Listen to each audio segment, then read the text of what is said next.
আচ্ছা, লিটন দাস এবং মেহেদী হাসান মিরাজ যদি বলা হয় এই দুইজনের মধ্যে ভালো ক্যাপ্টেন কে, আমি জানি বেশিরভাগই আপনারা উত্তর দিবেন যে লিটন দাস। কারণ লিটন দাস তার অধিনায়কত্বের প্রমাণ ইতিমধ্যে দিয়েছে টি-20-তে। তাহলে প্রশ্ন হলো, লিটন দাস যদি মেহেদী হাসান মিরাজের চেয়ে ভালো নেতৃত্ব সম্পন্ন হয়, তাহলে আমাদের বাংলাদেশ ক্রিকেট দল কেন 3 ফরম্যাটের জন্য 3 জন ক্যাপ্টেন খুঁজে বের করবে?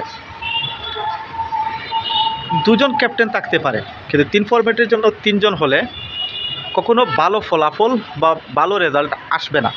একজন ইনজুরি থাকলে সেটা ভিন্ন কথা, কিন্তু টি-20-তে বর্তমানে বাংলাদেশের সেরা ক্যাপ্টেন লিটন দাস।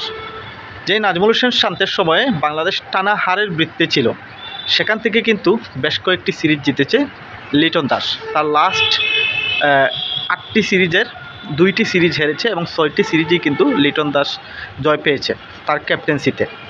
এই হিসাবে আমি মনে করি ওডিআইতে লিটন দাসকে ক্যাপ্টেন্সি দেওয়া উচিত, এবং ওডিআই টি-20-তে যদি লিটন দাস ক্যাপ্টেন্সি করে, তাহলে বাংলাদেশ আমার মনে হয় একটা ভালো ব্যালেন্সিং তৈরি হবে। কারণ বাংলাদেশকে চিন্তা করতে হবে, সামনের যে ওয়ার্ল্ড কাপ আছে সেই ওয়ার্ল্ড কাপকে কেন্দ্র করে বাংলাদেশের পরিকল্পনাটা আমি মনে করি সাজানো উচিত। আর সেই হিসাবে এখন থেকেই লিটন দাসকে নিয়ে পরীক্ষা নিরীক্ষা করা উচিত ওডিআইতেও।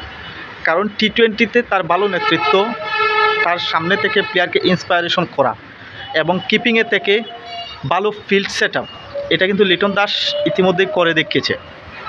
মেহেদী হাসান মিরাজ যে খারাপ করছে বা এটা করছে আমি আসলে তা বলছি না, কারণ মেহেদী হাসান মিরাজের মধ্যে একটা গুণ নেই, সামনে থেকে নেতৃত্ব। প্লেয়ার বা একটা বোলার খারাপ বোলিং করছে, সাথে সাথে তাকে মোটিভেশন দিয়ে রিকভার করার এই যোগ্যতাটা মেহেদী হাসান মিরাজের মধ্যে নেই। সে ক্যাপ্টেন্সি করেছে, বিপিএলে ক্যাপ্টেন্সি করেছে বা জাতীয় দলে বর্তমানে ক্যাপ্টেন্সি করে যাচ্ছে, আপ টু দ্য মার্ক আমি মনে করি ঠিক আছে। কিন্তু লিটন যেহেতু ইতিমধ্যে তার মুন্সিয়ানা দেখিয়েছে এবং বর্তমানে দলের মধ্যে অভিজ্ঞতার দিক দিয়েও বেশি, সেই হিসাবে আমি মনে করি টি-20-র পাশাপাশি ওডিআইতে লিটন দাসকেই ক্যাপ্টেন্সি তুলে দেওয়া হোক এবং তার মাধ্যমেই পরিকল্পনা সাজানো হোক যে আগামী বিশ্বকাপ পর্যন্ত বাংলাদেশ কী করবে বা সরাসরি বিশ্বকাপ খেলতে হলে বাংলাদেশের করণীয় কী।